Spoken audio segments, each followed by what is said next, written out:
Mabuhay, Kamustika, welcome. How are you? This is Bob from Love Beyond the Sea.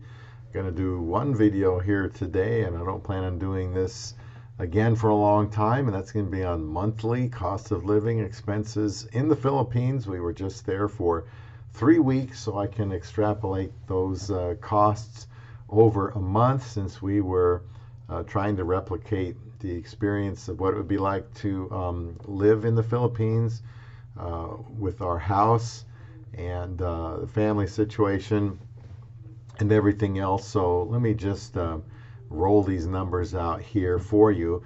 Now, by the time we retire, which may not be for 4 years or so, but the house would be paid off. So that's a big expense. There would be no house expense, no rent, no mortgage. We would not have a water bill either. Some known expenses: we did get Globe Internet, which works really well for just regular internet surfing. It was just as good as it is here in America, but the uploading times for YouTube were very long, hours and hours for each video. Even the video editor took hours for each video, and so that was a long experience. But just regular downloading of stuff was really good. And the Globe right now, $36 a month. Aiza estimates the cost for a couple of phones would be $40 a month.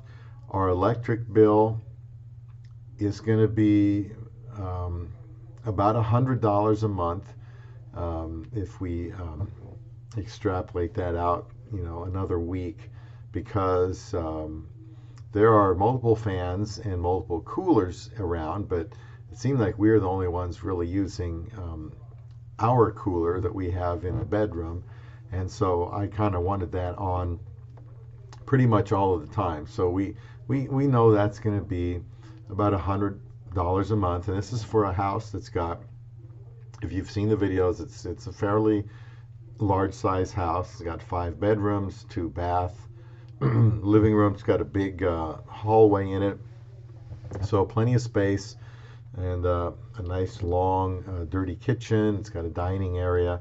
So that $100 for electric is going to be very realistic. Excuse me. Once in a while I get these coughs. The last one lasted 14 months, but I can't just wait for it to go away before I resume making videos. So that's just one of those things. Now, there is a cost for like some property tax, homeowners insurance, roughly $50 a month. The household goods like shampoo, deodorant, toothpaste, toilet paper, I put in there $25 a month, and that, of course, that may end up being higher. But for now, those totals are $251, and if we spent $359 to eat, then that makes a nice round figure of $600. $600. Now, if the household items were, more, or maybe the electric was more, or something else came up, then it could be $650, $700 maximum, probably, for our living expenses. And hopefully I can achieve about $1,600 if I keep working on the Social Security up until age 65, where then, taking out Medicare, I think it's Plan B, would be about $140 coming out of that $1,600. So still plenty of money left over to save or use for medical expenses that will be coming. So, I don't have any health insurance in here. Medical costs, whatever is left out of that, $650, $700. So could have about $900 to $1,000 left over for whatever, and just put it in the bank, use it for medical expenses or whatever. So because the medical insurance, when you're older, if you get international insurance, I don't think it's going to cover for any pre-existing conditions, and I've got a few. So it would do me no favors to spend $400 a month on something, that's got 20 pages of things that it's not going to cover, and all kinds of stipulations for pre-existing conditions. So that just wouldn't help. Now, of that extra, let's call it about maybe $900 a month to play with, there is some supplemental insurance you can get before you're 65, and that would cover a person like me in case I needed to come back to the United States to get that work done. And I think that's about the same cost, $300 or $400 a month.